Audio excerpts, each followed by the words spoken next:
அது வந்து கண்டிப்பா ஏற்றுக்கொள்ள முடியாது. பிரதானத்துவம் இந்த கூட்டத்துக்கு கூட்டப்பட்டது. ஏன் இவ்வளவு பெரிய ஒரு கன்ஃபியூஷன்? நான் ரொம்ப சிம்பிளான ஒரு அவருக்கு வேற எந்த விதமான ரைட்ஸும் கிடையாது. நேர்பட பேசி நிகழ்ச்சிக்கு உங்கள் அனைவரையும் அன்போடு வரவேற்கின்றேன். இன்றைய நிகழ்ச்சியில் நாம் விவாதிக்க இருக்கக்கூடிய தலைப்பு என்பது தொகுதி மறுவரையறை மசோதா விவகாரம் தமிழ்நாட்டு அரசியலை வேறொரு தளத்திற்கு நகர்த்தி இருக்கிறது. அது தொடர்பாக தான் நம்ம பேச இருக்கிறோம். திருமிகு கனிமொழி சோமு எம்பி அவர்கள் அவங்க சொல்லியிருக்கக்கூடிய கருத்து, அரசியல்ல நிரந்தர நண்பர்கள் எதிரிகள் இல்லை அப்படின்னு சொல்றாங்க. அதுவும் குறிப்பாக இந்த தொகுதி மறுவரையறை மசோதா குறித்த கேள்விக்கு தான் அவங்க சொல்றாங்க. அதற்கு எதிர்வினையாற்றி இருக்கிறார் மாணிக்கம் தாகூர் அவர்கள். அவர் சொல்வது திமுகவினுடைய புதிய நண்பன் பாஜகவா, அதை வச்சுதான் அரசியல்ல எதிரியும் இல்லை நண்பனும் இல்லை அப்படின்னு சொல்றாங்களான்ற கேள்வியை எழுப்பியிருக்கிறார். இந்த ரெண்டு புள்ளிகளை மையமாக வைத்துதான் நம்ம தலைப்பை கட்டமைச்சிருக்கிறோம். டெல்லி அரசியல் என்ன திட்டத்தில் இருக்கிறது திமுக, இதுதான் தலைப்பு. நான் விருந்தினர்களை உங்களுக்கு அறிமுகம் செய்து விடுகிறேன். அரசியல் விமர்சகர் திரு செந்தில்வேல் அவர்கள், வணக்கம் செந்தில். அரசியல் ஆய்வாளர் திரு பெருமாள் மணி அவர்கள், வணக்கம் பெருமாள் மணி. பத்திரிகையாளர் திரு பிரியன் அவர்கள், வணக்கம் பிரியன். நம்மோடு பத்திரிகையாளர் திரு மாதவன் நாராயணன் அவர்களும் இணைந்திருக்கிறார், வணக்கம் திரு மாதவன். பெருமாள் மணி, உங்களிடம் இருந்தே தொடங்குறேன். தொகுதி மறுவரையறை, அதற்குள்ள இருக்கிற டெக்னிக்காலிட்டிஸ் அது வேறொரு தளத்தில் பேச வேண்டியது. ஆனால் அது தொடர்பான ஒரு கேள்விக்கு அரசியல்ல நிரந்தர நண்பனும் இல்லை எதிரியும் இல்லை அப்படின்னு ஏன் திமுக தரப்பிலிருந்து சொல்றாங்கன்றது உடனடியாக மாணிக்கம் தாகூர் இதை தான் நாங்கள் எதிர்பார்த்தோம், நடக்க போறத சொல்லியிருக்காங்கன்னு சொல்றாருல்ல, என்ன நடக்குது? திமுகவோட திட்டம் தான் என்ன? திமுக இப்போ மத்தியில் அந்த ஒரு முக்கியமாக அந்த டீலிமிட்டேஷன் நடந்து தான் ஆகும். ஏன்னா அரசியல் சாசனப்படி நீங்கள் அப்படி நடக்காமல் இருக்கணும்னாலும் அதுக்கு ஒரு சட்டம் கொண்டு வரணும். ஏன்னா அரசியல் சாசனம் அதை நடத்தணும்னு ஒவ்வொரு சென்சஸுக்கு அப்புறமும் அதை பண்ணணும்னு சொல்லுது. நீங்கள் அப்படி ஒரு சென்சஸ்க்கு அப்புறம் 25 வருஷம் பண்ண வேண்டாம்னு ஒரு சட்டம் கொண்டு வந்தாங்க. திரும்ப ஒரு 25 வருஷம் பண்ண வேண்டாம்னு ஒரு சட்டம். இப்போ அப்படி ஒரு சட்டம் இல்லை. அப்போ டீலிமிட்டேஷன் நடக்க தான் போகுது. அப்போ இதில் திராவிட முன்னேற்ற கழகம் இன்னைக்கு தமிழ்நாட்டில் ஆளுங்கட்சியாக இல்லைன்னா கூட மத்தியில் அவங்களுக்கு 32 எம்பி இருக்காங்க. 22 + 10 இருக்க 32 எம்பி இருக்கும்போது இதை வச்சு அவங்க எந்த அளவுக்கு அவங்களுடைய அரசியல் நகர்வுகளை பண்ண முடியுமோ அதை நிச்சயமாக பண்ண தான் செய்வாங்க. என்ன பண்ணுறாங்க? ஆனால் அதுக்காக அவங்க பாஜகவோட கூட்டணிக்கு போயிடுவாங்க, இந்த ஒரு மசோதாவை பிடிச்சிக்கிட்டு கூட்டணிக்கு போயிடுவாங்க அப்படிங்கிறத நான் நம்பலை. ஏன்னா அதற்கான வாய்ப்புகள் இல்லை. ஏன்னா இந்த மசோதாவை பொறுத்த அளவில் மத்தியில் ஆளுகிற என்டிஏ அரசுக்கு திமுக தேவையா இல்லை திமுகவுக்கு என்டிஏ தேவையான்னு பார்த்தீங்கன்னா என்டிஏ அரசுக்கு தான் இன்னைக்கு திமுக தேவை. ஏன்னா அது 2/3 மெஜாரிட்டி தேவைப்படுறதுனால இவங்க நிச்சயமா தேவை. அப்ப இந்த வாய்ப்பை அரசியல் ரீதியா திமுக மாதிரியான ஒரு பெரிய கட்சி நிச்சயமாக பயன்படுத்த தான் செய்வாங்க. அதை அரசியல் ரீதியா பயன்படுத்துவாங்களே தவிர அதை கூட்டணிங்கிற இடத்துக்கு நகர்த்த வேண்டிய தேவை என்ன இருக்கு? இப்ப எதுவும் தேர்தல் இப்ப வருதா? இல்ல கூட்டணின்றது கூட வேண்டாம், ஒரு எதிரி அப்படின்ற இடத்திலிருந்து கொஞ்சம் நகர்றாங்க, நண்பன்ற இடத்துக்கு கொஞ்சம் நகர்றாங்க, அப்படி புரிஞ்சுக்கலாமா? இப்படி விலகி அங்க நகர்றாங்கன்னு சார் அவங்க முழுக்க 2026 தேர்தலில் பாஜகவை தான் முழுக்க பொசிஷன் பண்ணாங்க. பாஜகங்கிறத விட மத்திய அரசு எதிர்ப்பு அப்படிங்கிறது தான் நாமே இந்த அரங்கத்தில் பலமுறை பேசியிருக்கோம். மத்திய அரசு எதிர்ப்பு அப்படிங்கிறது தான் பிரதானப்படுத்தி அவங்க ஒரு அரசியலை முன்னெடுத்தாங்க. ஆனால் அது தேர்தலில் அவங்களுக்கு கை கொடுக்கல. அந்த அரசியல் அவங்களுக்கு தேர்தலில் கை கொடுக்கல. அப்போ இன்றைக்கு தமிழ்நாட்டில் பாஜக எதிர்ப்பு அரசியல் அப்படிங்கிறத என்னவா இருக்கு அப்படிங்கிற ஒரு கேள்வி இருக்குல்ல. இன்னைக்கு பாஜக ஒரே ஒரு சட்டமன்ற உறுப்பினரோட இருக்கு. அவங்க வாக்கு சதவீதம் 4% கீழே இருக்கு.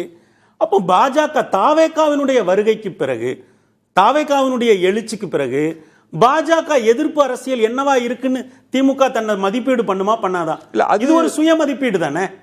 ஆமா, அதுல பிரச்சனை இல்லை. ஆனா இந்த கேள்விக்கு நிரந்தர நண்பனும் இல்லை நிரந்தர பகைவனும் இல்லைன்னு சொல்றது இல்ல, அது என்ன எதிர்விளைவுகள், அது என்ன அரசியல் உரையாடலை 2019 தேர்தலில் இருந்து மிக தீவிரமான பாஜக எதிர்ப்பு, மத்திய அரசு எதிர்ப்பு, இன்னும் சொல்ல போனா ஐயா மோடி எதிர்ப்புங்கிறது அவங்க ரொம்ப தீவிரமா கையில வச்சிருந்தாங்க. சரி, ஆனா அது அவங்களுக்கு மிக முக்கியமான காலகட்டமான 2026 தேர்தலில் அவங்களுக்கு கை கொடுக்கல. அப்ப அதற்கு பிறகு இந்த நிரந்தர நண்பனும் இல்லை எதிரியும் இல்லைன்னு சொல்றதெல்லாம் அரசியல்ல சாதாரணமாக சொல்லக்கூடிய சொற்கள் தானே தவிர இது அவங்க கூட்டணிக்கு இது எப்படி இட்டு செல்லும்? இந்த மாணிக்கம் தாகூர் அவர் என்ன பொசிஷன் பண்றாங்கன்னா அவங்க இன்னைக்கு திமுக கூட்டணியில இருந்து அவங்க வெளியே வந்திருக்காங்கல்ல. சரி, அவங்க தங்கள் தரப்பை நியாயப்படுத்துறதுக்கு, ஏன்னா இதுல திமுக காங்கிரஸ் வெளியே போங்கன்னு சொல்லிச்சா? இல்ல காங்கிரஸ் தானே வெளியே போனாங்க. இதுல ஒன்று கவனிங்க, திரு அழகிரி அவர்கள் பேட்டியில பேசுவதா இருக்கட்டும், மாணிக்கம் தாகூர் பேசுவதா இருக்கட்டும், பிரவீன் சக்கரவர்த்தி பேசுவதா இருக்கட்டும், ராகுல் காந்தி கூட அவர் ஒரு கொஞ்சம் நகர்ந்து எட்டப்பர்கள்ன்ற இடத்துல கிட்டத்தட்ட காங்கிரஸ் வந்து திமுகவை பாஜக தள்ளுற தன்மை இருந்துகிட்டே இருக்கு. ஆமா சார், நீங்க ஏன் தள்ளுற? கரெக்டா சொல்றீங்க. அவங்கள நியூட்ரலா கூட வச்சுட்டு நாளைக்கு போகலாம் இல்ல, ஏன் தள்ளுறாங்க? ஏன்னா இவங்க விட்டுட்டு வந்தது இவங்க இல்ல, இவங்களுக்கு ஒரு குற்ற உணர்வு இருக்குல்ல சார். போன 2025 டிசம்பர்ல இருந்து என்ன நடந்தது? திமுக எதிர்ப்ப காங்கிரஸுக்குள்ளேயே ஒரு அணி பேசிக்கிட்டே இருந்தது. ஆனா அது அவங்க கூட்டணி பேச்சுவார்த்தையிலயோ இல்ல தொகுதி பங்கீட்டிலேயோ அவங்களுக்கு அவங்க எதிர்பார்த்த அளவுக்கு பலன் தரல. அது ஒரு சிறிய அளவுல தான் பலன் தந்தது. பிறகு என்ன நடந்தது? அன்றைக்கு அப்படி ஒரு கழக குரலினுடைய குரலாக இருந்த ஐயா மாணிக்கம் தாக்கூர் இன்றைக்கு தமிழ்நாடு காங்கிரஸ் கமிட்டியினுடைய தலைவராக இருக்கிறார். அதில் ஒரு முக்கியமான அங்கம் வகித்த ஐயா பிரவீன் சக்கரவர்த்தி தாவேக ஆதரவோடு இன்றைக்கு ராஜ்யசபா உறுப்பினராக இருக்கிறார்.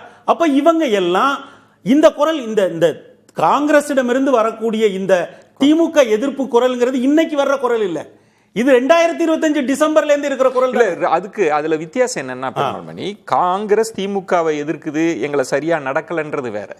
இப்ப திருமாவளவன் அவர்கள் பேட்டி கண்டா என்ன சொல்றாருன்னா, திமுகவும் எதிர்க்கும்னு நினைக்கிறேன். அவங்களுக்கு எல்லாம் என்ன ஒரு ஆசை இருக்குன்னா, பாஜக எதிர்ப்பிலேயே திமுக இருக்கட்டும், பின்னாடி பல கணக்குகள் கூட இருக்கலாம். காங்கிரஸ் அப்படி நினைக்கலாம்ல, பாஜக எதிர்ப்பிலே இருந்தா நாளைக்கு கூட அவங்களுக்கு அந்த ஸ்பேஸ் பயன்படும். ஆனா அவங்க வந்து இது உங்க நண்பன் பிஜேபி, நாங்க அப்பயே சொன்னோம் இவங்க நாடாளுமன்ற கூட்டத்தொடர்ல ஓட்டு போட போறாங்க அப்படின்னு ஏன் பேசுறாங்க சார்? திமுக மேல திமுகவுக்கு ஒரு அரசியல், ஒரு பொலிட்டிக்கல் கலர் கொடுக்கிறதுக்கு காங்கிரஸ் விரும்புது.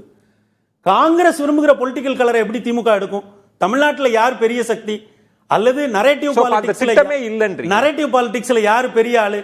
நீங்க காங்கிரஸ் வந்து ஒரு கலரை வந்து திமுக கொடுத்துட முடியுமா? காங்கிரஸ் ஒரு கலரை பெயிண்ட் பண்ணுதுன்னா திமுக அதை வாங்குமா? அப்ப திமுகவோட திட்டம் என்னவா? திமுக ரொம்ப தெளிவா சொல்றாங்கல்ல, அவங்க ஆரம்பத்துல இருந்தா இது ஒரு ஃபேர் டீலிமிட்டேஷன்ங்கறாங்க. இப்ப அன்றைக்கு ஐயா திருச்சி சிவா என்ன சொல்றாரு? அதனுடைய உட்கூறுகளை நாங்க பாக்குறோம். அவங்க ஒரே ஒரு இடத்துல தானே சார் நிக்கிறாங்க. 7.18% தமிழ்நாட்டுக்கான பங்கு. அந்த சதவீதம் டிஸ்டர்ப் ஆகாம நீங்க டீலிமிட்டேஷனை கொண்டு வந்தீங்கன்னா அதை ஏத்துக்கிறதுல அவங்களுக்கு சிக்கலே இல்ல. தமிழ்நாட்டுடைய பங்கு குறைஞ்சிடக்கூடாதுங்கிறாங்க. அப்ப தமிழ்நாட்டினுடைய குரலாவும் இவங்க இருப்பாங்க. அதே நேரம் மத்தியில் இந்த அரசியல் சூழ்நிலை மாறி வருவது, பிஜேபியோட விலகியும் இருப்பாங்க. பிஜேபியோட கூட்டணிக்கு போக மாட்டாங்க. ஆனா எந்த அளவுக்கு நட்பாக இருப்பாங்கன்றத நிச்சயமா ரொம்ப புத்திசாலித்தனமா முடிவெடுப்பாங்கன்னு தான் நான் நினைக்கிறேன். திரு மாதவன், இதை எப்படி புரிஞ்சுக்கிறது? இப்போ ஃபேர் டீலிமிட்டேஷன் அப்படின்றது வந்து கடந்த திமுக ஆட்சியில தீர்மானமா நிறைவேற்றப்பட்ட போது எல்லாரும் அதுக்கு ஓட்டு போட்டாங்க. அனைத்து கட்சி கூட்டத்திலும் ஃபேர் டீலிமிட்டேஷன் தான். இன்னைக்கு திமுக என்ன சொல்லுதோ அன்னைக்கும் அதே தான் சொன்னாங்க, எல்லாரும் கையெழுத்து போட்டாங்க. ஆனா இன்னைக்கு நோ டீலிமிட்டேஷன் இடத்துக்கு வந்துட்டாங்க. தாவேகா கூட்டணி கட்சிகள்லாம் இருந்து நோ டீலிமிட்டேஷன் வந்துட்டு இந்த ஃபேர் டீலிமிட்டேஷன் ஆதரிக்கிற திமுகவை பாத்தீங்களா பாஜகவோடு நெருங்குறாங்க அப்படின்னு அவங்க சொல்வதும், அரசியல்ல நிரந்தர நண்பன் இல்லை, நிரந்தர பகைவர் இல்லைன்னு திமுக தரப்பில் எதிர்வினை ஆற்றுவதையும் எப்படி புரிஞ்சுக்கிறது? அப்ப டெல்லி அரசியல் எப்படிதான் போகுது? இது நல்ல கேள்வி விஜயன். அதை வந்து கொஞ்சம் நுணுக்கமா ஆராய்ஞ்சா சில விஷயம் புரியும்னு நினைக்கிறேன். நான் முதல்ல இது சொல்வது யாரு? கனிமொழி சோமு.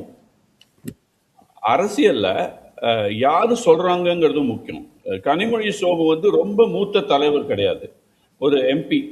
அவரை டெல்லி பாணியில சொல்ல போனா இது ஒரு ட்ரையல் பலூன். திமுக தரப்பில இருந்து நீங்க பேசி பாருங்க, பாரதிய ஜனதா கட்சிக்கு ஆதரவா ஒரு சிக்னல் மாதிரி கொடுக்கலாம்.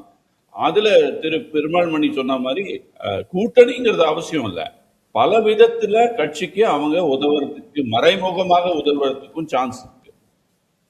பொதுவாக நான் இப்ப பாக்குறது என்னன்னா, தாவேகாவும் திமுகவும் போட்டி போட்டுக்கொண்டு தமிழ்நாட்டின் மக்களை நடுவுல செல்வாக்கு விரும்புகிறாங்களே ஒழிய, டெல்லி அரசியலை பொறுத்த வரைக்கும் பாரதிய ஜனதா கட்சி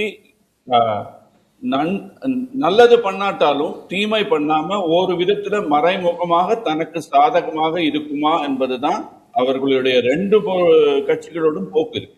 நீங்க சொல்றது தாவேகாவும் எதிர்பார்க்குது பாஜக ஒரு மென்போக்கு, திமுகவும் ஒரு மென்போக்கோட தான் இருக்காங்கன்றீங்களா?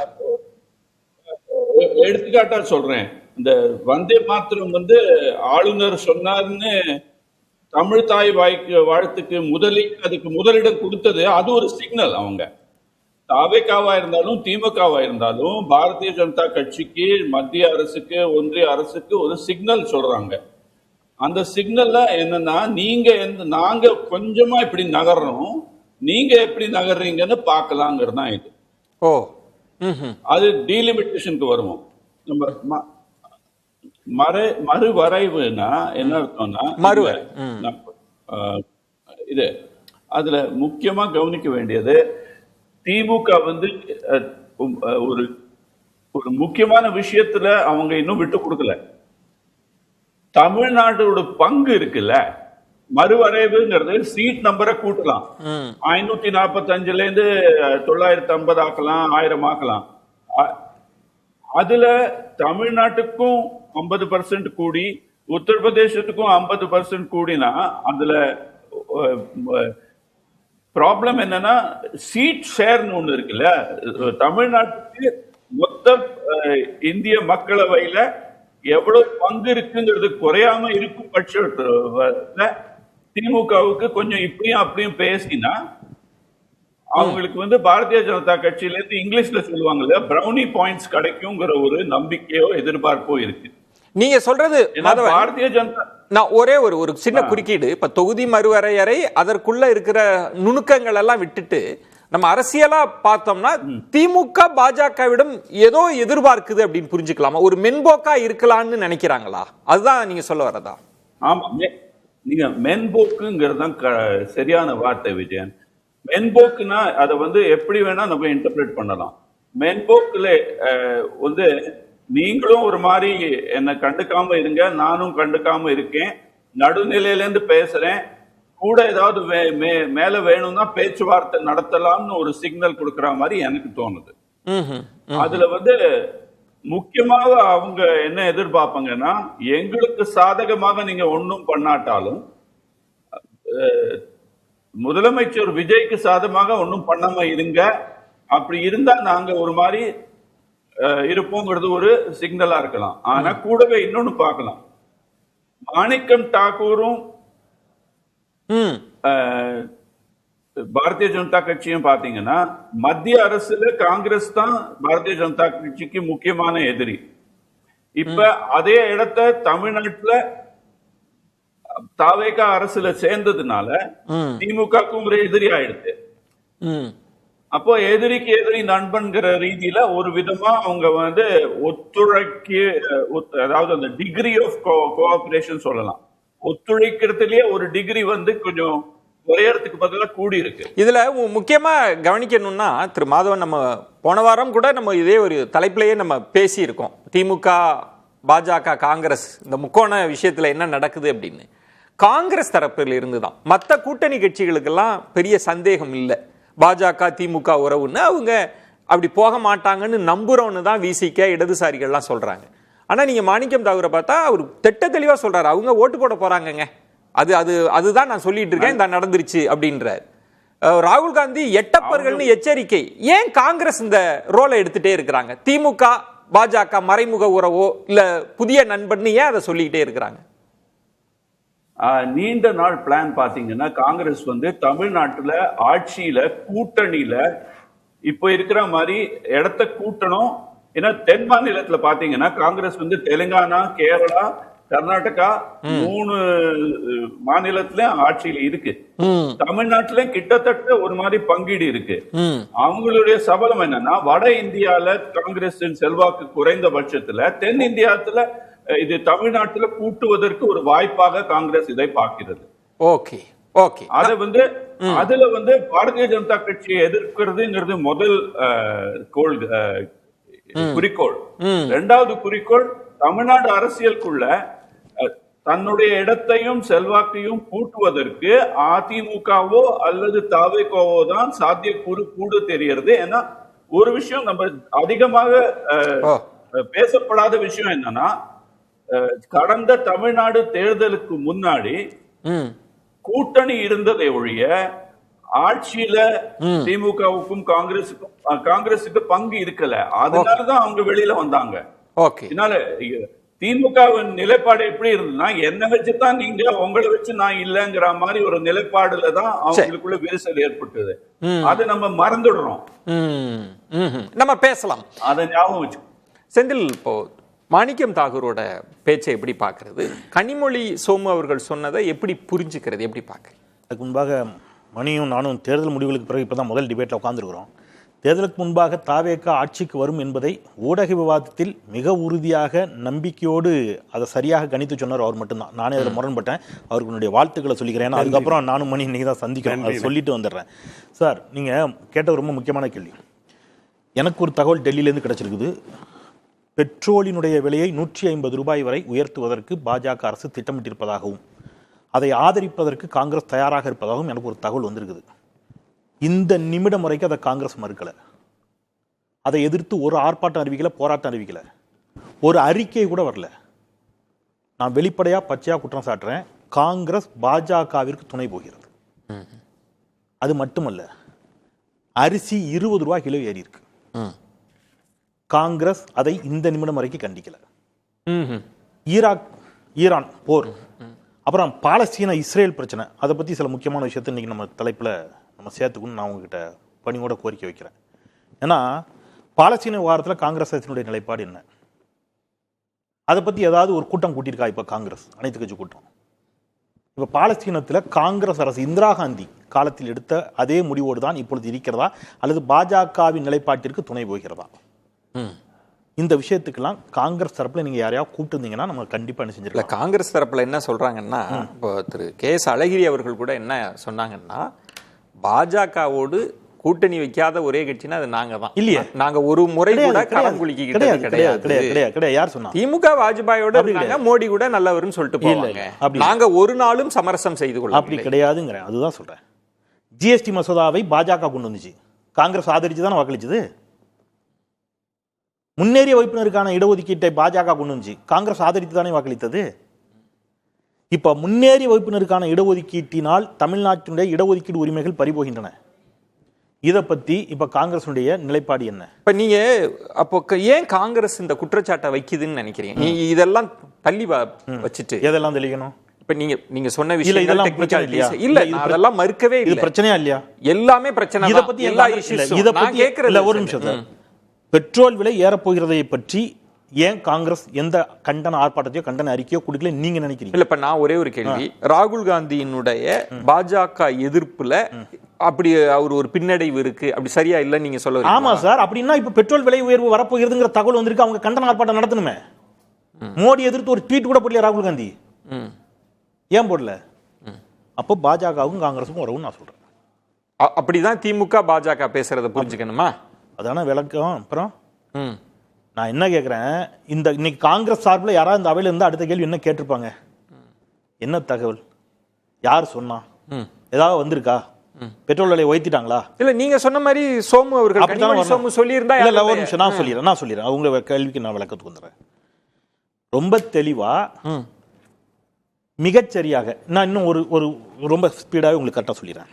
2002 மே மாதம் 7ஆம் தேதி அருண்ஜேட்லி அப்ப 1/4 நூற்றாண்டிற்கு முன்பாக இந்த மசோதாவை தாக்கல் செய்த போது எங்க நாடாளுமன்றத்தில், அன்றைக்கு திமுக பாஜக கூட்டணி, அன்றைக்கு இதே மாதிரி டீலிமிட்டேஷன் 1/4 நூற்றாண்டு காலம் இந்திரா காந்தி எக்ஸ்டெண்ட் பண்ணது முடியுது. நீங்க ஒன்று தொகுதியை மறுவரையறை செய்து எண்ணிக்கையை அதிகப்படுத்த வேண்டும், அல்லது இன்னொரு 1/4 நூற்றாண்டுக்கு எக்ஸ்டெண்ட் பண்ண வேண்டும் என்று வந்தபோது அன்றைக்கு முத்தமிழறிஞர் டாக்டர் கலைஞர் பாஜகவிற்கு அழுத்தம் கொடுத்து கூட்டணியில் இருந்த போதும் பாஜக சொன்னதுக்கு தலையாட்டாம 1/4 நூற்றாண்டு காலத்திற்கு அதை தள்ளி வைத்தது திமுக. நான் முடிச்சிடறேன் சார், ரொம்ப முக்கியமான விஷயம். 2002 மே 7ஆம் தேதி நாடாளுமன்றத்தில் இந்திய ஜனநாயகத்தை காப்பாற்றுவதற்கு, தென்னிந்தியாவிற்கான உரிமைகளை காப்பாற்றுவதற்கு திமுக சண்டை செய்து கொண்டிருந்த பொழுது, இன்றைக்கு மாண்புமிகு முதலமைச்சராக இருக்கக்கூடிய விஜய் அவர்களுக்கு புரியுற மாதிரி சொல்லணும்னா, 2002 மாண்புமிகு முதலமைச்சர் விஜய் அவர்கள் பகவதி திரைப்படத்தில் நடிச்சு கொண்டிருந்தார். யூத், பகவதி, தமிழன் அப்படிங்கிற ஆகச்சிறந்த 3 காவியங்கள் அந்த ஆண்டு தான் வெளியாச்சு. அவருக்கு புரியணுங்கிறதுக்காக வருஷத்தை சொல்லி நீங்க திரையில சண்டை செய்து கொண்டிருந்த பொழுது இந்த டீலிமிட்டேஷனுக்காக நாடாளுமன்றத்தில் சண்டை செய்த இயக்கத்திற்கு நீங்க கற்றுக் கொடுக்கணும்னு நினைக்கிறது இருக்குல்ல, அது எவ்வளவு பெரிய காமெடினா உங்க ஃப்ரெண்ட்ஸ் பட காமெடியோட பெரிய காமெடி. இல்ல, இப்ப நான் என்ன சொல்றேன்னா திரு செந்தில், இப்ப நான் தான் திரு மாதவன் அவர்கள்ட்டே நான் கேட்ட கேள்வியே, திமுக ஆட்சியில் இருந்தபோது அனைத்து கட்சி கூட்டத்தில் என்ன தீர்மானம் போட்டாங்களோ, சட்டமன்றத்தில் என்ன தீர்மானமோ, அனைத்து கட்சி கூட்டத்தில் என்ன முடிவோ, அதுல இருந்து எந்த பெரிய மாற்றம்லாம் இல்ல. அதேதான் திருமிகு கனிமொழி அவர்கள் பேட்டியிலேயே சொல்றாங்க. ஆனா ஏன் காங்கிரஸ் பாஜக திமுகன்றதை ஏன் சொல்லிட்டே இருக்கு? அந்த அரசியலை எப்படி புரிஞ்சுக்கிறீங்க? சொன்னா நீங்க வருத்தப்படுவீங்க. கடினமான வார்த்தையான எனக்கு தெரியல. கடினமான வார்த்தையா தான் நான் திரும்ப கூட பெற்றுக்கிறேன். இல்ல, அப்ப அப்படி நினைச்சீங்கனாலே சொல்ல வேண்டாம். இல்ல, அவ்வளவுதான் அறிவு, அரசியல் அறிவு, அவ்வளவுதான். அல்லது நீங்க உங்களை மாதிரியே எல்லோரையும் என்னவா நினைக்கிறீங்க? துரோகிகளாக நீங்கள் நினைக்கிறீர்கள். நீங்க துரோகம் பண்ணிட்டு ஓடுனீங்கல்ல சார். என்ன சார் எனக்கு புரியல சார். ஒரு தொகுதி மறுவரையறை அப்படிங்கறதை பற்றி ஆரம்பிக்கின்ற பொழுதே மிகச்சரியாக 2025 மார்ச் 19 2025 மார்ச் 19 நாடாளுமன்ற மாநிலங்களவையில் நாடாளுமன்ற உறுப்பினர் வில்சன் திமுக சார்பில் இதை கடுமையாக எதிர்த்து பேசுகிறார். மார்ச் 22ஆம் தேதி தொகுதி மறுவரைக்கு எதிராக தென் மாநிலங்கள், நாட் ஒன்லி தமிழ்நாடு, ஒட்டுமொத்த தென் மாநிலத்திற்கான பாதிப்பை பற்றி தென் மாநில முதலமைச்சர்கள் அழைத்து ஒரு கூட்டத்தை போடுறாரு அன்றைக்கு முதலமைச்சர் ஸ்டாலின் அவர்கள். இதன் பிறகு மார்ச் 5ஆம் தேதி ஒரு அனைத்து கட்சி கூட்டத்தை போடுறாரு. அந்த அனைத்து கட்சி கூட்டத்தில் இதே காங்கிரஸ், இதே கம்யூனிஸ்ட் கட்சி, இதே மதிமுக, இதே விசிக, ஏன் புஷி ஆனந்த் உள்ளிட்டவர்கள் கலந்து கொண்டு ஃபேர் டீலிமிட்டேஷன் அப்படிங்கறத பேசுறாங்க. சரியா சார்?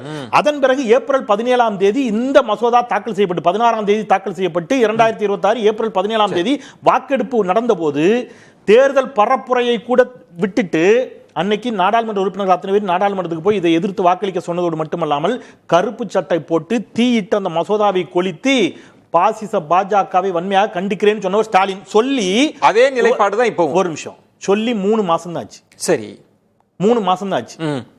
அதத்தான் எதிர்க்கட்சி தலைவர் உதயநிதி ஸ்டாலின் ஒரு கேள்வி கேட்டாரு. பாஜகவை கண்டிக்கிறேன் நான் சொல்லிடுறேன், சரி ஒரே ஒரு வார்த்தை விஜய சொல்லுங்கன்னு கேட்டாரு.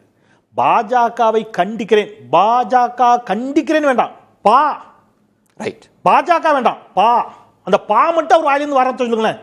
ஆர்எஸ்எஸ் வேண்டாம், ஆர், கண்டிக்கிறேன் வேண்டாம், க. ஏன்னா சார் நீங்க தான் ஜனநாயகத்தை காக்கக்கூடிய புலியாச்சே, சூரப்புலி, தீரப்புலி.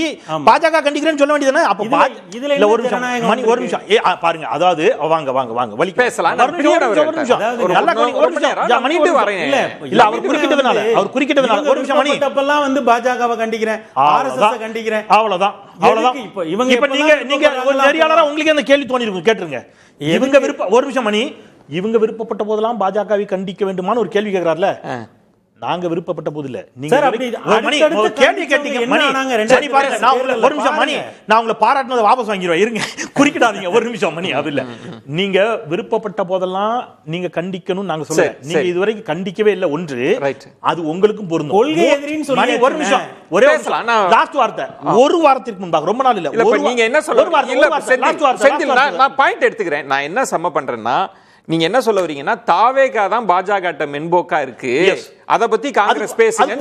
ஒரு சான்று தரேன். ஒரு வாரத்திற்கு முன்பாக வந்தே மாதரம் தொடர்பான மசோதா தாக்கல் செய்யப்பட்ட போது நாடாளுமன்ற குழு தலைவர் மரியாதைக்குரிய அக்கா கனிமொழி அவர்கள் பாஜக பார்த்து பயன்படுத்திய வார்த்தை என்ன தெரியுமா?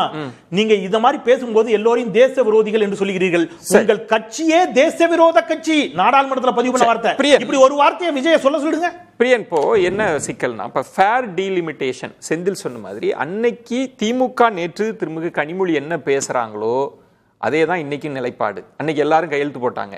ஆனா இன்னைக்கு என்ன நிலைப்பாடு எடுத்துட்டாங்கன்னா, நோ டீலிமிட்டேஷன், தொகுதி மறுவரையறையே கூடாதுன்ற இடத்துக்கு நகர்ந்து விட்டு திமுக பார்த்தீங்களா 3 டிமாண்ட் வைக்குது.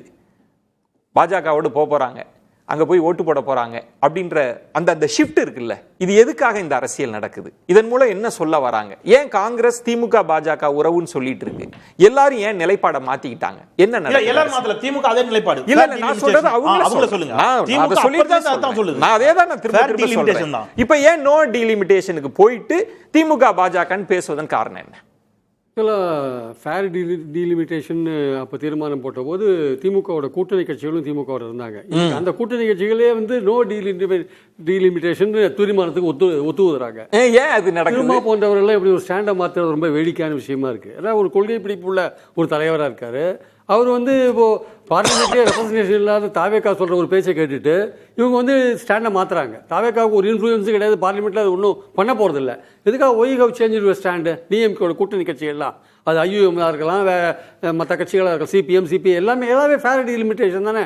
இப்போ ஏன் நோ டீலிமிட்டேஷன் அந்த எல்லைக்கு ஏன் போனீங்க? ஆக்சுவலாக அதில் ஒரு அந்த சேஞ்ச் வந்து திமுகவோட கூட்டணி கட்சிகள் ஏன் பண்ணினாங்க? இப்போ இல்லை, முந்தி இருந்தவங்க இப்போ போனவங்க ஏன் பண்ணினாங்க? அது முக்கியமான கேள்வி. அதாவது பார்லிமெண்ட்லேயே ரெப்ரஸன்டேஷன் இல்லாத தாவேக்கா சொல்றதை கேட்டுட்டு நீங்க ஏன் ஆடுறீங்க? ஆக்சுவலா திமுகவோட கூட்டணி, இப்போ இருக்கிற கூட்டணி கட்சிகள், அது ஒரு பாயிண்ட் இருக்கட்டும். இப்போ வந்து அரசியலில் நிரந்தர நண்பர்கள் இல்லை, நிரந்தர எதிரிகள் இல்லை, இது அறதப்பழசான ஒரு விஷயம் அரசியல்ல இது மாதிரி பேசுறது.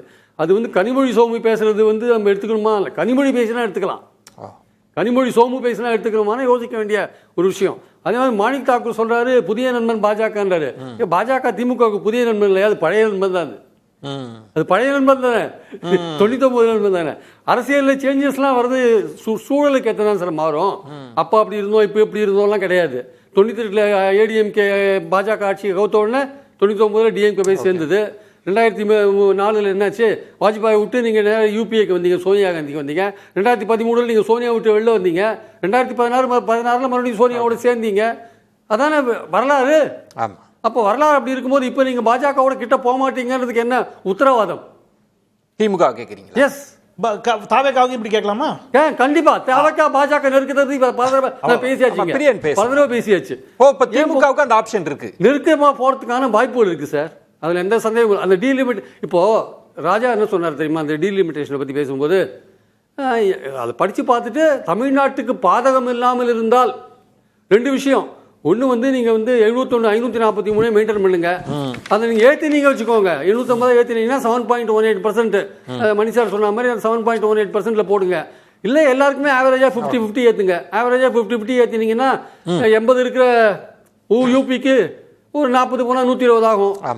நமக்கு வந்து ஒரு 40 இருக்கு. இப்போ நமக்கு வந்து 39-40 இருக்கு. நான் 20னா ஒரு 60 ஆகும். 50% ஏற்றினா எப்படி பார்த்தாலுமே இப்போ நமக்கும் யூபிக்கும் 40 நம்ம இருக்கோம் வச்சுக்கோங்க, அவங்க 80 இருக்காங்க.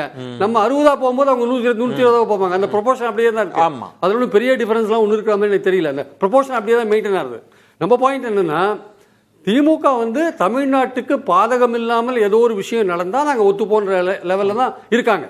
தமிழ்நாட்டுக்கு பாதகம். ஆனா ஒரு சின்ன இல்ல, ஏற்கனவே ஒரே ஒரு நிமிஷம் பிரியன், இதுல என்னன்னா வேணுகோபால் அவர்கள் தான் 50% வந்து 2 கோரிக்கை அவர் தான் பேசுறார் நாடாளுமன்றத்தில். அப்போ பேசுறப்ப 50 விழுக்காடு அப்படின்றப்ப அமித்ஷா வாய்மொழியா உத்தரவு கொடுக்குறாங்க. ஆமா, மகளிர் இடஒதுக்கீடையும் இது 2ஐயும் பேசுறப்ப ஆசா அவர்கள் தான் அது மட்டும் எங்களுக்கு பத்தாது, எம்பிக்கள் எண்ணிக்கையை மட்டும் உயர்த்தக்கூடாது, தொகுதி மறுவரையையும் நீங்க 71ல வச்சுதான் நீங்க ஃப்ரீஸ் பண்ணணும்னு பேசுறாங்க. காங்கிரஸ் அப்ப 50%க்கு ஒத்துக்குச்சு, வேணுகோபால் பேசி இருக்கிறார். ஆனா திமுக என்ன நிலைப்பாடு எடுத்ததோ இன்றைக்கு முரசொலியில் வந்திருக்கு. திருமிகு கனிமொழி அவர்கள் 3 டிமாண்ட், அதே டிமாண்ட்ல தான் நாங்க இருக்கிறோம் அப்படின்னு சொன்ன பிறகும் ஏன் திமுக பாஜகன்னு பேசுறாங்க? நோ டிலிமிட்டேஷன் போயிட்டு திமுகவை ஏன் அங்க தள்ளுறாங்க? ஏன் பண்றாங்கன்னா பாஜக வந்து அந்த நம்பர்ஸை ஏத்துறதுல தெளிவா இருக்காங்க சார். அந்த நம்பர்ஸை ஏற்றும் போது தமிழ்நாட்டுக்கு எந்த பாதகம் வரக்கூடாது, தமிழ்நாட்டுக்கு இன்க்ரீஸ் வரணும்ன்றத பாயிண்ட். பாஜக 543 ஃப்ரீஸ் பண்ற ஐடியாவே கிடையாது. அவங்க பார்லிமெண்ட் 850 உட்கார்ற மாதிரி கட்டியிருக்காங்க. அவங்க தெளிவா வந்து நார்த் இந்தியால ஓட்டை வாங்கி வின் பண்றதுக்கான ஒரு முடிவுல அவங்க இறங்கியிருக்காங்க. அப்படி இருக்கும்போது நிச்சயமா நம்பர்ஸை வந்து ஏற்றதுக்கான முழு முயற்சியில் அவங்க இறங்குவாங்க. அப்படி நம்பர்ஸை ஏற்றும் போது தமிழ்நாட்டுக்கான வாய்ப்பை வந்து நீங்க 50% அதிகப்படுத்தி வச்சுக்கோங்க மசோதால கொண்டு. அதுக்கு எதிர்காலத்திலையும் ஒரு சேஃப் கார்டு ஏதாவது பண்ணிட்டீங்க, எதிர்காலத்திலையும் பிரச்சனை வராது. இதே 50% இன்னும் 15 வருஷம் கழிச்சு அப்படியே ஒரு லெவல்ல போச்சுன்னா திமுக அதுக்கு ஒத்துக்கிறதுக்கான வாய்ப்புகள் இருக்கு. அது இல்லைன்னு சொல்ல முடியாது, சரி மறுக்க முடியாது.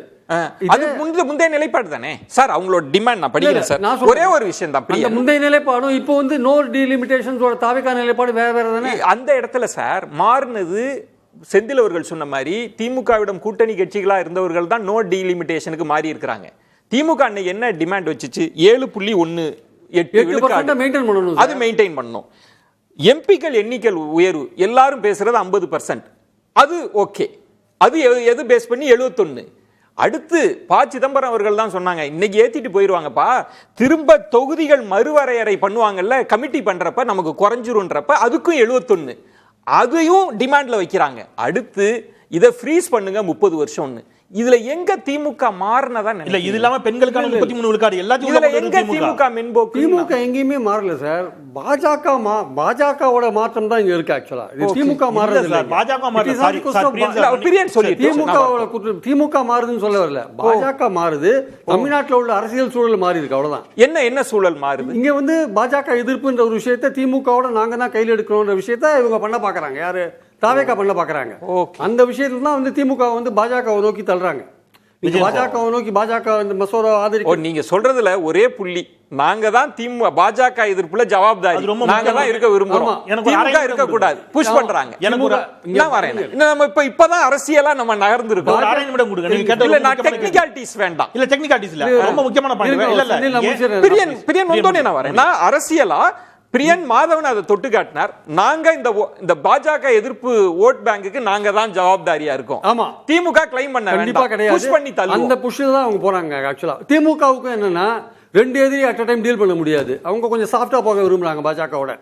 29 எலெக்ஷனுக்கு முன்னாடி வரையும் அப்ப ஏதாவது சேஞ்சஸ் வந்தாலே தவிர அதுக்கு முன்னாடி வரையும் சாஃப்டா இருக்கிறதா திமுக சாஃப்டா இருக்கதான் விரும்புறாங்க சார். அது எந்த விதமான சந்தேகமும் வேண்டாம். வராதீங்க சார். இருங்க சார். இல்ல அவர் எனக்கு நேரம் தந்தார், அதனால வந்து உடைச்சு பேசணும். இல்ல அவர் என்கிட்ட வந்தார், அதனால வந்து நீங்க பேசுங்க சார். சிலதெல்லாம் வந்து வெளிப்படையா பேசிதான் சார் தெரியும். பேசுங்க பிரியன். சொல்லுங்க, நான் பதில் வாங்கிக்கிறேன். ப்ளீஸ் காத்துருங்க please. They want to go very soft. இன்னைக்கு செந்தில் பாலாஜியை பத்தி அனிதா ராதாகிருஷ்ணன் பத்தியும் கவர்னர் வந்து ஃபைல் பெண்டிங்கா இருக்கு. சோ சாஃப்டா போக விரும்புறாங்க. சாஃப்டா போக விரும்புறாங்க. சாஃப்டா போக விரும்புறாங்க. இது பல விஷயங்களை சாஃப்டா போக வரும். ரெண்டு எதிரிகள் டீல் பண்ண முடியாது சார். எங்களுடைய முக்கியமான எதிரி விஜய். விஜய் நாங்க டீல் பண்ண வேண்டியதா இருக்கு. விஜய் டீல் ரொம்ப சார். சரி இருங்க. வந்து திமுக எடுக்கிறது தப்புன்னு சொல்ல மாட்டேன். ஏன்னா ஒரு பொலிட்டிக்கலா சில விஷயங்கள் எடுக்கும்போது மாறி மாறி எடுப்பாங்க. அதான் முன்னாடி சொல்லி காமிச்சேன். 99 ஏன் வந்தது, 2013 என்னாச்சு, 2004 என்னாச்சு, திமுக மாத்திக்கவே மாட்டாங்க ஸ்டாண்டர்ட் அப்படி எல்லாம் கிடையாது. சூழலுக்கு ஏற்ப மாத்திப்பாங்கன்னு பாயிண்ட். ஆக்சுவலா ரொம்ப ஷார்ப்பா சார் நீங்க கேட்ட கேள்வி அரசியலா தான். ஏன் வந்து திருப்பி பாஜகவும் திமுக இணக்கமா இருக்கிற மாதிரி ஒரு தோற்றத்தை தாவேகா ஏற்படுத்துங்கிறதுக்கு 3 ரீசன். ஒன்று, பழனியில் 100 கோடி ரூபாய் மதிப்புள்ள இடத்தை 2 கோடி ரூபாய்க்கு பத்திரப்பதிவு செய்த விவகாரத்தில் ஒருவர் அமைதியா பேச விடுங்க. முதல்ல ஃபேக்ட் தப்பா சொல்லாதீங்க. ஒரு நிமிஷம். சென்னையில ஒரு ஏக்கர் 100 கோடி இல்ல. பழனியில ஒரு ஏக்கர் 100 பேச விடுமா இல்லையா? ஏன் இவ்வளவு பதறாரு மணி? இல்ல பழனியில ஒரு ஏக்கர் 100 கோடியா? முதல்ல என்ன பேச விடு. அமைச்சர் சொன்னதுனே. அமைச்சர் சொன்ன ஒரு ஏக்கர் 100 கோடி நீதிமன்றம் சொன்ன வார்த்தை 1 கோடியாங்க. அவர் பேச விடுறாரா இல்லையா? ஃபேக்ட்ல பேச விடுறாரா இல்லையா? டெக்னிக்காலிட்டிஸ் என்ன பேச விடுறாரா இல்லையா? பழனியில ஒரு ஏக்கர் 100 கோடி. 1 கோடி வச்சுப்போம். சென்னையில ஒரு ஏக்கர் 100 ரூபாய். வெறும் 1 ரூபாய் மணி. ஓகேவா? வெறும் 1 ரூபாய், 1 லட்சம் ரூபாய். உங்க முதலாளியை திருப்பி ஒரு நிமிஷம். வெறும் 1 ரூபாய் வச்சுங்க. முறைகேடாக ஒரு பத்திரப்பதிவு நடந்திருக்கு. நீதிமன்றம் அந்த பத்திரப்பதிவை ரத்து செய்திருக்கிறது. அந்த வழக்கில் கைது செய்யப்பட்ட ஒருவர் மர்மமான முறையில் சிறையில் மரணம் அடைகிறார். சரி, அந்த வழக்கில் சம்பந்தப்பட்ட சப் ரிஜிஸ்ட்ரார் ஐசியூல இருக்கிறார். இந்த பிரச்சனைகளை திசை மாற்ற வேண்டும் தாவாக்காவிற்கு. டெல்டா காஞ்சி போய் கிடக்குது. இன்னும் மேட்டூர் அணைக்கு தண்ணி வரல. டெல்டா பிரச்சனைய, மேகதாது பிரச்சனைய வச்சு திமுக தாவேகாவுக்கு நெருக்கடி கொடுக்குது. அனைத்து கட்சி கூட்டத்தை மேகதாதுக்கு கூட்டுங்க. தாவேகாவை திருப்பி திமுக கேக்குது. காவிரி வறண்டு போய் கிடக்குதுன்னு சொல்லுது. இதை டைவர்ட் பண்ணணும். அப்ப 2 இது ஒன்று. அடுத்தது, காங்கிரஸ் எந்த இடத்திலையும் காட்டி கொடுத்துட கூடாது. இப்ப இந்த அனைத்து கட்சி கூட்டத்தை கூட்டினா எல்லாரும் என்ன செய்வாங்க? கர்நாடக காங்கிரஸ் அரசை கண்டிச்சு தீர்மானம் போடுவாங்க. அப்ப காங்கிரஸ் தமிழ்நாட்டிற்கு வஞ்சகம் செய்கிறது அப்படிங்கிறது எக்ஸ்போஸ் ஆகும். காங்கிரஸ் மீதான கோபம் தாவேகா மீதான கோபமா திரும்பும். அப்ப தாவேகா என்ன நினைக்குது? காங்கிரஸை காப்பாத்துறதுக்கு திமுக மீது பழி போடுகிறது. எந்த திமுக மீது? ஒரு வாரத்துக்கு முன்னாடி வந்தே மாதரன் பாடல் விவகாரத்தில் மசோதாவில் அவ்வளவு காத்திரமான வாதங்களை வச்ச திமுகவை திருப்பி பாஜகவுடைய இயக்கமா இருக்குன்னு சொல்ற தாவேகா பாஜக கண்டிக்க கூட மறுக்குது. இவங்க எல்லாரும் ஆமா அப்படி இருக்க வாய்ப்பு இருக்கு. பேசலாம். அப்புறம் முக்கியமான ஒரு அர்த்தம், இஸ்லாமியர்கள் ஓட்டு கடந்த தேர்தலில் சாலிடா திமுகவுக்கு வந்தது. அதை எப்படியாவது நாடாளுமன்ற தேர்தலுக்கு முன்பாக பெறுவதற்கு காங்கிரஸ் திட்டம். 2 விஷயம் இருக்குங்க இதுல. இப்ப கனிமொழி அவர்கள் பேசுறப்ப இந்த எம்பிக்களுக்கான கூட்டத்தை ஏன் கூட்டுறாங்கன்றப்ப இதுக்கு பின்னணியில் யார் இருக்க, யார் தாவேகாவை இயக்குறாங்க அப்படின்னா, அப்ப யார் இயக்குறாங்க, அவங்களுக்கு பிறகு என்ன கணக்கு இருக்கு, இல்ல திமுக என்ன கணக்கு போடுது, இந்த அரசியலை பேசலாம்னு நினைக்கிறேன். பெருமாள்மணி, இதுல நம்ம தொகுதி மறுவரையறை அதுக்குள்ள இருக்கிற விஷயங்களை தொடர்ந்து பேசிட்டே இருக்கோம், பல மாதங்களாக பேசுறோம். கனிமொழி அவர்கள் எல்லா எம்பிக்களுக்கு கூட்டத்துக்கு பின்னணி காங்கிரஸ் இருக்குன்ற துணியில பேசுறத பார்க்கிறோம். ஏன் அப்படி யோசிக்கிறாங்க? காங்கிரஸ் அப்படி திமுகவுக்கு ஏதாவது ஒரு நெருக்கடி கொடுத்து ஒரு நெரேஷனை கட்டணும்னு நினைக்கிறாங்களா? அப்படி ஒரு அரசியல் போகுதா சார்? காங்கிரஸுக்கு ஒரு குற்ற உணர்வு இருக்கலாம், அல்லது பெர்செப்ஷன் பாலிடிக்ஸ்ல அவங்க திமுக கூட்டணியிலிருந்து வெளியேறி இன்றைக்கு ஒரு ஆட்சி அதிகாரத்துல சேர்ந்துட்டாங்க அப்படிங்கிற மாதிரியான, எங்களை விட்டுட்டு போயிட்டாங்கன்ற மாதிரியான ஒரு இடத்துக்கு அவங்க பதில் சொல்ற விதமா இருக்கலாம். அப்படி இல்லைன்னா நான் என்ன நினைக்கிறேன்னா, இந்த காங்கிரஸ் கட்சிக்குள்ளேயே ஒரு திமுக எதிர்ப்புங்கிறது இந்த தேர்தலுக்கு முன்னாடியே கனன்றுகிட்டு தானே இருந்தது. அந்த எதிர்ப்பினுடைய மிக முக்கியமான குரல்களாக இருந்த ஐயா மாணிக்கம் தாக்கூர் இன்னைக்கு தலைவராயிருக்காரு. நான் இன்னொன்னு கேட்கிறேன், இப்ப திமுக பாஜக எதிர்ப்பிலேயே இருக்கு, அந்த பொசிஷனிங்லேயே இருக்கிறாங்க அப்படின்னா, திமுகவிடம் இருந்து போன கூட்டணி கட்சிகளுக்கு தாவேகாட்ட பேர வலிமை கூடிக்கிட்டே இருக்கும். ஏன்னா இன்னொரு அலைன்ஸ் இருக்கு பாஜக எதிர்ப்புலேயே. இவங்க புஷ் பண்ணி அப்படி பாஜக பக்கத்து தள்ளிட்டாங்கன்னா தாவேகா எடுத்ததுதான் காலா இருக்க போகுது. இல்ல ஏன் இதை செஞ்சுட்டே இருக்காங்க? 2020 என்ன கணக்கு இருக்கு சார்? 2026 தேர்தல்ல திமுக மிக தீவிரமான பாஜக எதிர்ப்பை பேசிச்சது. ஓகே, அந்த நேரத்திலேயே அதிகமான வாக்குகளை பெற்று பாஜக அதை ஜெயிச்சது இல்ல சார். திமுக அளவுக்கு தாவேகா 2026 தேர்தல்ல பாஜக எதிர்ப்பு பேசல. அதே போல இப்ப அண்ணன் கூட இப்ப சொன்னாங்கல்ல, இப்ப பாஜக எதிர்ப்புன்னு சொல்லுங்க. இப்ப அப்படிலாம் தேவையில்லாத நேரத்துல அவங்க பாஜக எதிர்ப்பையோ தேவையில்லாத நேரத்துல சொல்லிட்டே இருக்கு. இல்ல அண்ணன் வரேன் கரெக்ட். இந்த ஒரு இடத்துல நம்ம ரெண்டு பேரும் ஒண்ணா இணைகிறோம். இப்ப என்னன்னா, திமுக அளவிற்கு பாஜக எதிர்ப்பை தாவேகா பேசாமலே தாவேகா பெருவாரியான வாக்குகளை பெற்றுச்சுல்ல. இனிமையா அப்படியாப்பட்ட ஒரு பொசிஷன் இங்க தாவேகா போல. அது பிரச்சனை இல்லை. இப்ப செந்தில் அவர்கள் சொல்ற மாதிரி மாணிக்கம் தாகூர் கொஞ்சம் திரும்பி விஜய் அவர்கள்ட்ட கேட்கலாம், நீங்க என்ன ஸ்டாண்டுன்னு. அவர் திரும்ப திரும்ப திமுகவை கேட்டு காங்கிரஸுக்கு அப்படி ஒரு பார்வை இருக்கலாம். ஏன் கடந்த கால வரலாறுகள்லாம் சொல்லி ஏன் அதை புஷ் பண்ணிட்டே இருக்காங்க? காங்கிரஸுக்கு அப்படி ஒரு பார்வை இருக்கலாம்.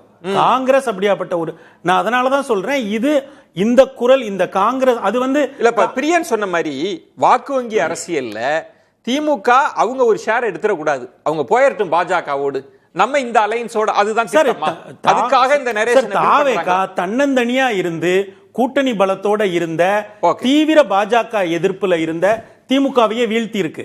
அதனால இந்த நரேஷனுக்குள்ள போக வேண்டிய தேவை தாவேகாவுக்கு இல்ல, காங்கிரஸுக்கு. காங்கிரஸ் அவங்க அந்த அது ஒருவேளை இது என்ன காரணமா இருக்கும்னு நினைக்கிறேன்னா, கூட்டணியில இருந்த பொழுது திமுக அவர்களை நடத்திய விதம், அவங்க ஏதோ ஒரு கணக்கு அவங்க செட்டில் பண்ண விரும்புறாங்க. அவ்வளவு. மாதவன், நீங்க எப்படி பாக்குறீங்க? ஏன்னா நேற்று நடந்த ஒரு விவகாரம், ஏன்னா அவங்க நினைச்சிருந்தா மேகதாது விவகாரத்தை பேசி இருக்கலாம். அதுதான் இன்னும் கனன்று கொண்டு இருக்கக்கூடிய பிரச்சனை. இந்த கூட்டத்தொடரில் இது வருதா என்னன்னே தெரியல.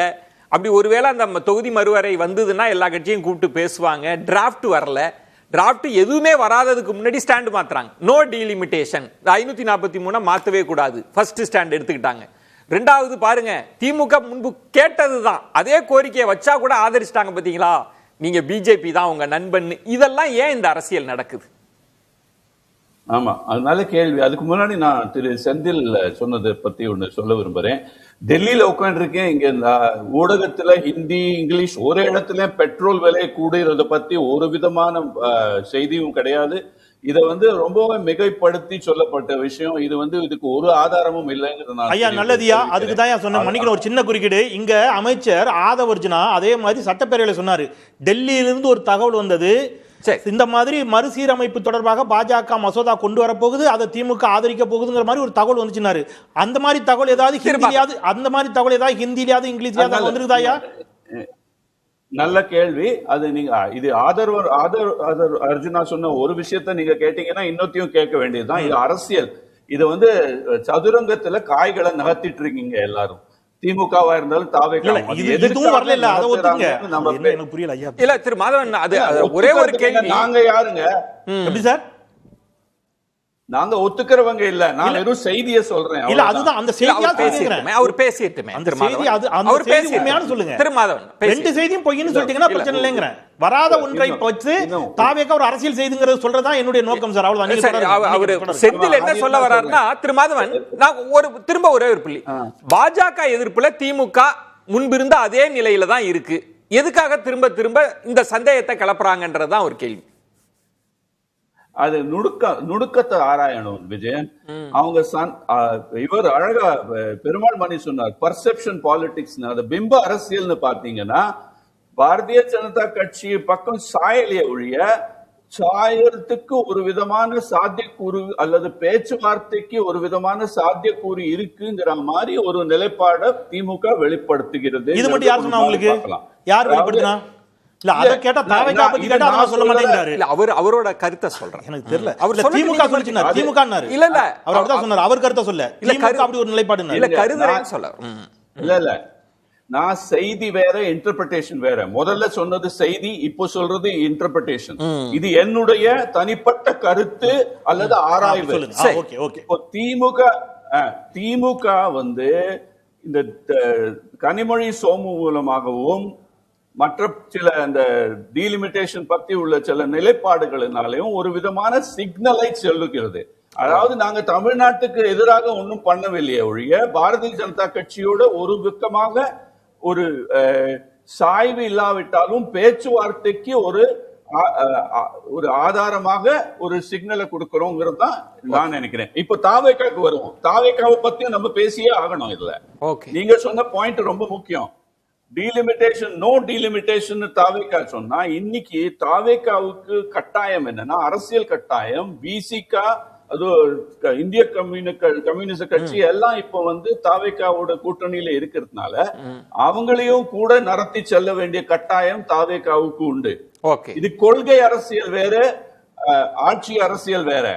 இப்போ ஆட்சியில இருந்துட்டே கொள்கைய நீண்ட நாள் தொலைநோக்கோட பார்க்கும்போது தாவேக்கா வந்து பிசிகாவு இப்போ ஆதவ அர்ஜுனா நடுவுல நிக்கிறாரு. அவருக்கு பக்கம் ஒரு பக்கம் நண்பர் விஜய், இன்னொரு நண்பர் வந்து திருமாவளவன். அவர் ரெண்டே நடத்தி செல்லும் போது இது அவர் என்ன சொல்றாருன்னா, இப்ப நம்ம வந்து இப்படி ஒரு ஸ்டாண்ட் எடுத்துட்டோம்னா மக்களும் நம்மள வந்து தமிழ்நாட்டுக்கு எதிரியா பார்க்க மாட்டாங்க. கொள்கையில உள்ள கூட்டணியும் இப்படி பேசலாம். பிரியா, நீங்க எப்படி இந்த அடுத்த கட்டம்ன்றது திமுக காங்கிரஸை சந்தேகப்படுது, காங்கிரஸ் திமுகவை சந்தேகப்படுறது, எப்படி புரிஞ்சுக்கிறது? என்ன இப்போ காங்கிரஸ் சட்டமன்ற தேர்தலுக்கு முன்னாடியே காங்கிரஸ் வந்து திமுகவை கிட்டத்தட்ட அந்த அந்த அந்த கூட்டணியை வந்து டேமேஜ் பண்ணதே காங்கிரஸ் தான். ஆக்சுவலாக மக்களுடைய பார்வையில் அந்த கட்டுக்கோப்பாக அந்த கூட்டணியை டேமேஜ் பண்ணது காங்கிரஸ். அவங்க பிளான் பண்ணபடி எலெக்ஷனுக்கு அப்புறம் டக்குன்னு முதல்ல ஓடி போய் சேர்ந்துட்டாங்க தாவேக்காவோட. அது புரிஞ்சுட்டு உடனே திமுக முதல் குத்திட்டு போனாங்கன்ட்டு ஒரு இது கிளீனாக காங்கிரஸ்க்கு எதிராக தான் இருக்காங்க. அதில் தெரிஞ்ச விஷயம் தான். பார்லிமெண்ட்டில் வந்து இந்த விஷயங்கள்லாம் இந்த காக்ரோச் ஜனதா பார்ட்டி விஷயங்கள் இதெல்லாம் நடந்தபோது திமுக தனியாக தான் எல்லாம் பண்ணாங்களே தவிர காங்கிரஸோட சேரவே இல்லை. அது காங்கிரஸ்க்கு வந்து நேஷனல் லெவலில் என்ன யோசிக்கிறாங்க, 22 எம்பிக்கள் வச்சுருக்க திமுக தேவைன்னு நினைக்கிறாங்க. அது இல்லாத போது அவங்களுக்கு ஒரு பெரிய ஹேண்டிகேப்பாக இருக்குது. ஆக்சுவலாக அது ஒரு பெரிய கஷ்டமாக இருக்குது. ஸோ அந்த தேவை நேஷனல் லெவலில் ஒரு தேவை இருக்குது. ஆனால் இங்கே ரீஜனல் லெவலில் காங்கிரஸ் வேண்டான்ற லெவலில் இங்கே இருக்காங்க எல்லாருமே. அதனால் இவங்க வந்து பாஜக நோக்கி காங்கிரஸை தள்ளுறாங்க, திமுகவை தள்ளுறாங்க. அங்கே நேஷனல் லெவல்லையும் அதே மாதிரி இடத்துக்கான அது மாதிரி இருந்து வச்சுக்கோங்களேன். காங்கிரஸும் வந்து திமுகவை கண்டுக்காத போகிறதுக்கான வாய்ப்புகள் இருக்குது. ஆனால் பாயிண்ட் என்னன்னா வந்து இப்படி தள்ளப்படுறத வந்து திமுக வந்து ஒரு காலத்துல எலெக்ஷனுக்கு முன்னாடி வரையும் கடுமையா வந்து பாஜகவை டெய்லி அட்டாக் பண்ணிட்டு இருந்தது திமுக. இன்னைக்கு வந்து ஒரு டல் பீரியட் ஒன்று போயிட்டு இருக்கிறத நம்ம பார்க்கிறோம். அந்த அளவுக்கு அட்டாக் இல்லாதனால அந்த பெர்செப்ஷன் ரேஞ்சில் வந்து பாஜக நெருங்கிட்டோன்னு ஒரு எண்ணம் இருக்கு இல்லையா, அதுதான் எல்லாருமே பேசுறாங்க. ஒரு சந்தேகத்தை ஏற்படுத்தி நான் சொல்றேன். நாளை காலையில இருந்து டெய்லி கெட்டவாதத்தில் 10 திட்டம் தான் எல்லாம் நம்புவாங்க போல இருக்கு எனக்கு தெரியல. 4 நாளைக்கு முன்னாடி நடந்த ஆர்ப்பாட்டத்தில் பாஜகவை மிக கடுமையாக விமர்சித்து நேரடியாக பாசிச பாஜகன்னு சொல்லி உதயநிதி ஸ்டாலின் விமர்சிக்கிறாரு. அதை நாங்க கேட்க மாட்டோம். கனிமொழி அக்கா வந்து நாடாளுமன்றத்தில் நீங்க தான் தேச துரோக கட்சின்னு சொல்றாங்க. அண்ணன் ஆராசா அவ்வளவு கடுமையான வாதங்களை வந்தே மாதம் விவகாரத்தில் வைக்கிறாரு. அதை நாங்கள் கேட்க மாட்டோம்.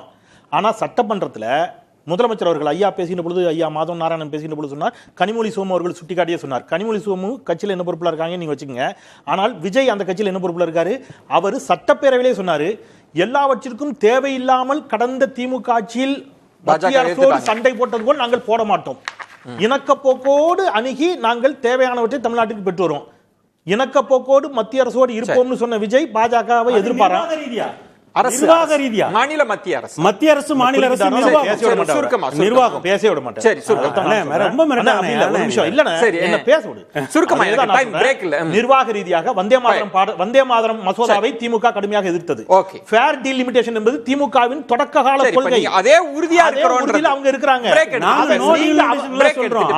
நிறைவு சுற்று எல்லாரும் சுருக்கமா, நான் இன்னும் தலைப்பை வந்து ஸ்பெசிபிக்கா சொல்லணும்னா டெல்லி அரசியல் திமுக என்ன செய்ய போறாங்க அப்படின்றத சம்ம பண்ணலாம். பிரியன் நீங்க சொல்லுங்க. டெல்லி அரசியல் வந்து இங்க தமிழ்நாட்டில் தான் தீர்மானிக்கப்படுது. ஆக்சுவலா அதுவும் தாவேகா திமுக அரசியல் தான் தீர்மானிக்கிறாங்க. இப்போ வந்து all party meeting, all MPs கூட்டத்தை கூட்டினாங்க, அதுல திமுக கலந்துக்கல. இப்போ நாளையிலேருந்து உங்களோட நெரேட்டிவ் என்னவா இருக்குன்னா தமிழர்களுக்கு விரோதமா திமுக செயல்படுதுன்றதுதான் தாவேகா நெரேட்டிவா இருக்கும். அது தீர்மானம் கொண்டு வராங்க. தீர்மானம் வந்து நோ டீலிமிட்டேஷன் தீர்மானம் இருக்கும். அதை வந்து திமுக ஆதரிக்குமா? அவங்க ஃபேர் டீலிமிட்டேஷன்ல இருக்காங்க. அப்போ அங்க வந்து பிரச்சனை வரும். அங்க அந்த ஒரு வலைய விரிக்கிறாங்க. சட்டமன்ற தீர்மானம் வரும்போது பிரச்சனை வரும். அப்ப நீங்க ஆதரிக்காத வெளில வந்தீங்கன்னா இது மறுபடியும் பாஜக ஆதரவான ஒரு பிரச்சனை வரும். மறுபடியும் திமுகவுக்கு ஒரு டைட் கார்னர்ல கொண்டு போறாங்க. மக்கள் தொகை அடிப்படையில் இந்த மறுவரையறை நடந்தால் 39 இருக்கக்கூடிய இடங்கள் 31 குறையும் அபாயம் இருக்கிறது. அதை திமுக கடுமையாக எதிர்க்கிறது. எனவே 1971 மக்கள் தொகை அதனால என்ன செய்ய போறாங்கிறதுதான் சொல்றேன். அதுதான் சொல்றேன். சம்மப்ல தான் 1972 அடிப்படையில் 59 இடங்களுக்கு மேல் 61 இடங்கள் வரை வந்தால் திமுக அதை ஆதரிக்கும். மற்றபடி பாஜகவோடு ஒட்டி உறவாடாது. பாஜகவோடு காங்கிரஸ் ஒட்டி உறவாடி RSS அஜெண்டாவிற்கு பாடலுக்கு காங்கிரஸ் துணை போய் வந்தே மாதரம் பாடலை முழுமையாக பாடுவதற்கு அனுமதித்திருக்கிறது என்று பினராயி விஜயன் குற்றம் சாட்டினார். நான் என்ன சொல்றேன்னா திமுக பாஜக எதிர்ப்புல தீவிரமாவே இருப்பாங்க. காங்கிரஸ் ஆமா காங்கிரஸ் அப்படி இல்லைன்னு பினராயி விஜயன் குற்றம் சாட்டுறாரு. நான் சொல்ல பினராயி திமுக என்ன செய்யும் சார், ஒரு இணக்கமா இருப்பாங்க. இப்போ நகர்வுகள் எல்லாம் பார்த்தா, ஏன்னா பாராளுமன்றத்தில் ஐயா அமித்ஷா என்ன சொன்னாங்கன்னா, எனக்கு ஒரு 10 நிமிஷம் டைம் கொடுங்க, போன பில்லு சப்மிட் ஆனப்பவே நான் அந்த 50%ங்கிறத சேர்த்து கொண்டு வந்துடுறேன் அப்படின்னு தான் சொன்னாங்க. அப்ப ஏறக்குறைய அதை நோக்கி தான் பில்லும் போகுது. திமுகவும் ஏறக்குறைய அந்த மாற்றத்தை அவங்க அகாமடேட் பண்ணிட்டாங்கன்னா நாங்க ஆதரிக்கிறது அப்படின்னு திருப்பி திருப்பி ஒரு தவறான தகவல் பதிவிருக்காங்க. தொகுதி மறுவரையே மேட்டர் இல்ல, இணக்கமா இருப்பாங்க, கூட்டணிக்கு போக மாட்டாங்க. ஆமா, அதுதான் இப்போதைக்கு திமுக நிலைப்பாட்டை பாஜக ஏற்றுக்கொண்டிருக்கிறது. இது தமிழ்நாட்டுக்கும் தென்னிந்தியாவுக்கும் கிடைத்த வெற்றி. டெல்லி அரசியல் திமுகவோட நிலைப்பாடு சம்ம பண்ணலாம் சுருக்கமா.